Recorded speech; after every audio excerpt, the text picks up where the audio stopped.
Hello everyone, মামি daily cooking blog চ্যানেলে আপনাদের সবাইকে স্বাগতম। সবাই কেমন আছেন? আজ আবারও চলে আসলাম একটা পিঠের রেসিপি নিয়ে।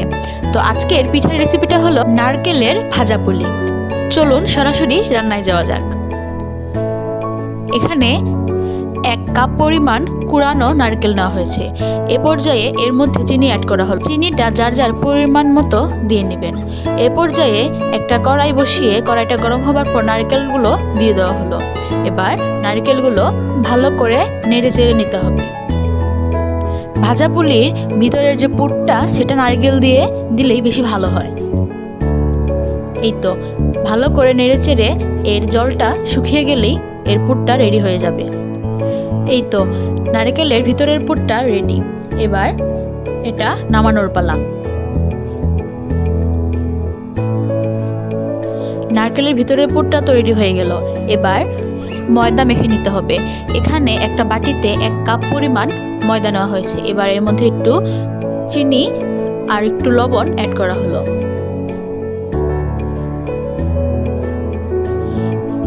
এখন এটার মধ্যে একটু কালো জিরে অ্যাড করা হলো। এবার এটাকে ভালো করে মেখে নিতে হবে। ময়দাটা যখন ঠিক এ পর্যায়ে চলে আসবে তখন এটা মাখা হয়ে গেছে। এবার এটা বেলে নেওয়ার পালা। এবার সামান্য পরিমাণ ময়দা নিয়ে সেটা লুচির মতো বেলে নিতে হবে। কারো যদি আর কোনো পিঠার রেসিপি দরকার হয় তাহলে অবশ্যই কমেন্ট করে জানাবেন। আর আমাদের চ্যানেলটা সাবস্ক্রাইব করে দিবেন নতুন নতুন ভিডিও পাওয়ার জন্য।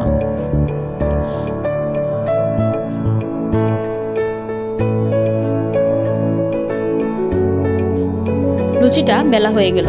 এবার পুলি পিঠের একটা মেশিনের উপরে এটা দিয়ে দেওয়া হলো। এবার নারকেলের পুরটা দিয়ে দেওয়া হবে।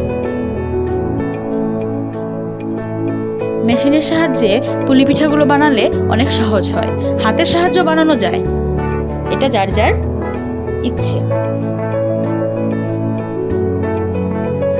এই তো পুলি পিঠে রেডি। তো এরকম ভাবে সবগুলো পুলি পিঠে রেডি করে নেওয়া হলো।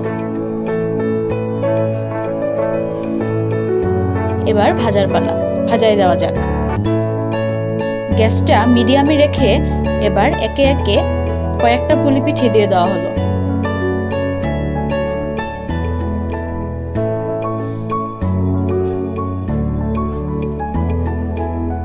আমাদের মামির এই ডেইলি কুকিং ব্লগগুলো আপনাদের কেমন লাগে সবাই অবশ্যই কমেন্ট করে জানাবেন। আর আমাদের ফ্যামিলিটাকে বড় করার জন্য সাবস্ক্রাইব করে দিবেন। পুলি পিঠেগুলো অর্ধেক ভাজা হয়ে গেছে, আর একটু লাল করে ভেজে নিতে হবে। এ পর্যায়ে পুলি পিঠেগুলো রেডি হয়ে গেল। তো আমাদের আজকের পুলি পিঠের রেসিপি সবার কেমন লাগলো অবশ্যই কমেন্ট করে বলবেন। আর আমাদের চ্যানেলটা সাবস্ক্রাইব করে সাথে থাকবেন।